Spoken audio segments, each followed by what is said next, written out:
Bonjour, Lionel de la chaîne Cycle GP pour une nouvelle vidéo, aujourd'hui consacrée à Gabriele Tarquini, le plus ancien champion du monde d'un titre FIA, à plus de 56 ans, mais bien avant l'heure actuelle, bien avant d'être le parrain du tourisme, des championnats de tourisme, Gabriele Tarquini fut un pilote de Formule 1, souvent donc malchanceux, souvent en fait, parce qu'effectivement, c'était pas un pilote effectivement qui avait du bon matériel, on va dire. Mais ce fut un pilote pugnace. Et avec une trajectoire assez particulière d'ailleurs. Donc, Gabriele Tarquini, c'est un pilote effectivement qui est un as du karting, puisque fils d'un mécanicien, d'un garagiste spécialisé également les week-ends dans le karting. Son fils débute tout naturellement en karting. Le jeune Gabriele débute à la fin des années 60 en karting alors qu'il est encore enfant. Et va devenir dans les années 70-80 une terreur du karting, terminant en 1984 champion d'Italie, champion d'Europe et champion du monde de karting. Il décide de passer non pas par la Formule, par la Super Ford, par la Formule 3, mais directement en Formule 3000 chez Enzo Coloni. Donc il débute chez Enzo Coloni en 1985. Donc la Formule 3000 sera, comme vous vous y attendez, assez difficile pour lui. C'est un pilote qui a moins d'expérience monoplace que les autres pilotes. Il va signer quelques podiums, notamment une seconde place à Imola, quelques troisième places. Mais pas de quoi en fait attirer réellement l'attention des pilotes des écuries de Formule 1. Pourtant, donc c'est quelqu'un assez fidèle Tarquini. Donc en fait Tarquini, il va se lier avec Coloni et Leoni de chez First, notamment en 1987, ce qui lui servira en Formule 1 plus tard. Mais en même temps, il court en endurance chez Braun en 85 au Mans. Il court également en WTCC première mouture en 87. Donc des débuts éclectiques, ce qui sera d'ailleurs celle-ci de sa carrière. 1987, il va également débuter en Formule 1 à Imola, qualifié dernier volant une voiture totalement dépassée, puisque la colonie, effectivement, pas la colonie. Justement, il aurait pu débuter chez Coloni, mais non. Coloni choisira l'Areni pour débuter. Il débute chez Osella. Donc Osella, effectivement, lui propose une voiture une voiture qui date de 85 avec un moteur totalement dépassé, il se qualifie dernier. La voiture casse rapidement. Comme il expliquera, ça sera une super expérience en Formule 1 justement. Voilà. Mais justement, Enzo Coloni lui propose, en débutant en Formule 1, Larini faisant le chemin inverse, passant chez Osella, il recrute Tarquini pour l'année 88, et étonnamment, dès le Grand Prix de Rasirapagua, en 1988, il se qualifie. Et ce sera ainsi lors de toutes les premières manches de la saison, sur une colonie qui porte une colonie. Donc la colonie, la première mouture, c'est une Formule 3000 qui a été améliorée. Donc c'est un châssis qui est éprouvé, avec une toute petite équipe, puisque Colonie sera toujours une toute petite équipe en fait, où ils seront jamais une carte plus de 20. Voilà.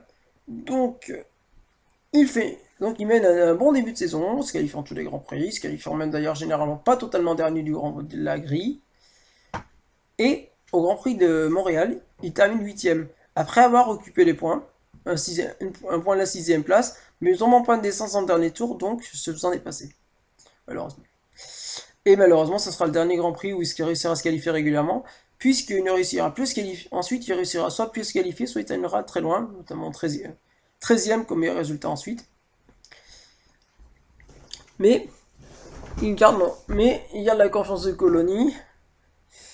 Pourtant, en fin de saison, il va quitter Coloni puisque Lamberto Leoni, son ami, décide de passer en Formule 1 avec l'écurie First. Donc il fait réaliser un châssis par Ricardo Davila, il fait construire un châssis, un premier châssis qu'on voit lors du Motor Show de Bologne. La voiture en soi, comme il explique Tarquini, n'est pas une si mauvaise voiture que ça. Le problème, ça sera la réalisation, puisque le four, il y aura une erreur de conception, une erreur lors de la cuisson de la voiture. Donc il décide d'injecter un produit spécial pour essayer de corriger ses cloques. Mais le châssis ne passe pas les crash tests. Donc, fin de partie pour l'écurie First, qui doit déclarer forfait qui préfère déclarer forfait un mois avant le début du championnat. faute de nouvelles voitures, faute de mettre des moyens, ne voulant pas mettre des moyens, préférant rester écurie privilégiée de marche en Formule 3000. Voilà. Donc là, il se retrouve sans volant, il décide de débuter donc la saison en 89 en Super Tourisme. Donc il débute en Super Tourisme en 89, avec Jacques Laffite comme coéquipier. Mais là, se passe un événement le 13 mars 1988-89. Philippe Strife est victime d'une très violente sortie de piste, le laissant tétraplégique. AGS cherche un nouveau pilote. Donc Jacques Laffite, qui connaît très bien AGS, effectivement, qui connaît très bien Henri Julien, le met en contact avec Henri Julien. Et c'est ainsi donc que Gabriele Tarquini va piloter pour AGS. Voilà. Et donc, comme il l'explique, quand il arrive, en fait, Henri Julien, qui était garagiste à côté comme le papa à Gabriele, stockait les AGS dans sa remise. Et là, c'est le choc, il se demande, mais comment ça peut être une écurie de Formule 1? Pourtant, bah, ça sera le meilleur pilote de l'écurie, avec Philippe Strife et Roberto Moreno. L'écurie donc débute au final à Saint-Marin, et premier miracle, Gabriele Tarquini très longtemps est dans les points. Il terminera 8ème parce que donc il devra ralentir avec tombant en panne d'essence en fin de course. Mais voilà, ça donne le ton. Ensuite, Grand Prix de Monaco. Grand Prix de Monaco, il se retrouve qualifié, il se retrouve 5ème de la première séance d'essai. Ce qui est extraordinaire pour une toute petite écurie où ils sont seulement 14 au sein de l'écurie, manquant totalement de moyens, qui vient d'être prise. Voilà, en grande difficulté, qui a été lâchée par son sponsor principal également par Bouygues. Voilà, donc c'est un vrai miracle. Il se retrouve 5ème, il va se qualifier, il va bien se qualifier encore ensuite en qualification puisqu'il sera dans le top 15. Très longtemps durant la course, il sera 5ème très très longtemps, il sera en bataille avec Gerhard Berger durant de longs tours, un peu avant la mi-course de devoir abandonner sur un bris de suspension. Voilà, malheureusement. Mais ça donne le là. Dès le Grand Prix suivant, à près de 2500 mètres d'altitude à Mexico, la voiture il se qualifie donc 17ème. Ensuite, profitant de cette place, de cette relativement bonne place, il va profiter du carambolage au départ, donc du drapeau rouge, pour justement se replacer un peu mieux ensuite. Donc, il profite également donc de ces événements pour assez rapidement remonter dans les points et assez rapidement se fixer autour de la 6ème place, en bataille d'ailleurs pour la 5ème place, voire pour la 4ème place, durant la course. Donc c'est ce que je vous expliquais, donc c'est ici la course. C'est pour ça que je vous expliquais, donc ce n'est pas une course, mais 3 courses pour les courses Sadi, que je vais vous parler pour ce coup-ci. Donc, il reste régulier, il reste autour de ses places, il va rester, il va parvenir en fin de course à rester 6ème, à marquer un point miraculeux pour l'écurie AGS. Donc l'écurie AGS marque son deuxième et dernier point ce jour-là, à l'occasion du Grand Prix du Mexique 1989. La semaine suivante, il manque de récidiver. Bien qualifié avec l'AGS, il réalise également un bon départ, tirant parti notamment d'un accrochage entre Caffi et Cesaris, d'une confusion générale où les favoris Ayrton Senna notamment va abandonner sur casse d'électronique, où les favoris vont se planter magistralement.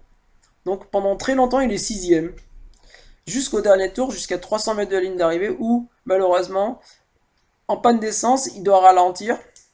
Boutsen le passe pour ce qui aurait dû être son second point. Voilà. Et ce sera le champ du signe pour l'écurie, puisque malheureusement l'écurie GS, donc à partir du Grand Prix de Montréal, ne réussira soit ne plus à se qualifier, soit ne fera des prestations modestes ou abandonnera. Donc Tarquini d'ailleurs, à partir du Grand Prix de France, et la nouvelle voiture ne se qualifiera plus du tout. Voire ne se préqualifiera pas. Également, son coéquipier Vincolog, qui a été totalement à la rue durant la saison, sera remplacé par Yannick Delmas. Voilà. Donc là, en fait, ça aurait été une demi-saison. Pourtant, il décide de rempiler chez AGS par fidélité pour Henri Julien et pour Christian Van Der Plaine, avec qui il s'entend extrêmement bien. Avec qui il s'entendra extrêmement bien d'ailleurs. Il amènera d'ailleurs plusieurs sponsors à l'écurie pour l'aider à survivre, notamment. Donc, 90 se passera beaucoup moins bien avec souvent des qualifications en fonderie, voire des non-qualifications, une mauvaise voiture, une mauvaise fiabilité également.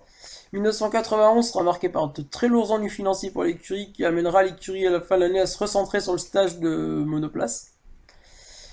Donc, Ouais, donc, malgré la présence de Stéphane Johansson comme coéquipier puis de Fabrizio Barbazza, ils ne pourront rien. Ils se qualifieront à quelques reprises, mais en fait, la plupart de la saison sera marquée par des non-préqualifications, par une écurie qui mettra trois voitures sur la grille.